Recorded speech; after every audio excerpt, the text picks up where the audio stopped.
Buried deep beneath the lush North Dakota countryside, the controls to the nation's deadliest weapons. Welcome to our castle, everybody.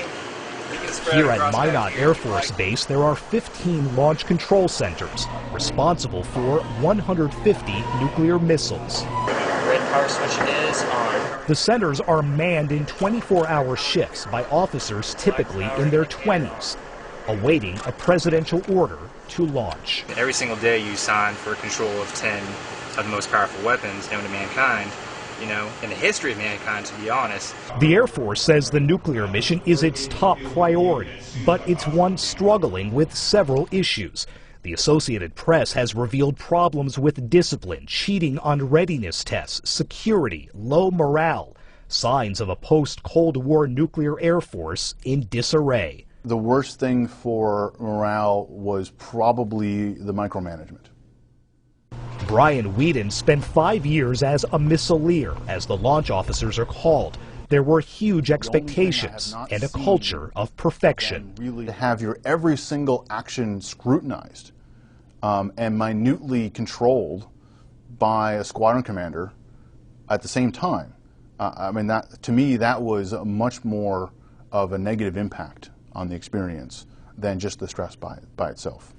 The two-star general who commands the nuclear missile force agrees and wants to change things for today's airmen. The problem that we truly had was they weren't allowed to do their mission. You can't tell people they're important, that they're doing a nationally significant job, and at the same time you take away basic responsibilities that they have. The Air Force is now pouring money and personnel into fixing some of the problems, which include aging infrastructure. And you can see the very top of the missile right there. The nuclear-tipped missiles, like this maintenance training version, have been updated over the years and kept ready to go on short notice. But the supporting equipment is simply old, in and out of the bunkers.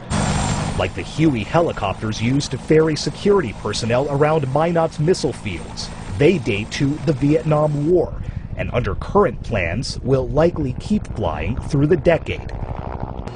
Underground, each missile, known as a Big Stick, stands ready, fueled and primed in silos across the prairie.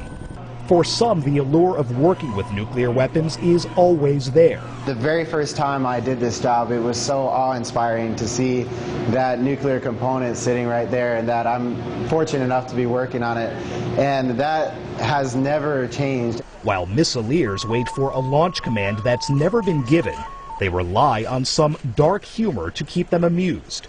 The patch on the commander's chair says, "Party till you nuke." Sagar Meghani, Associated Press, Minot Air Force Base, North Dakota.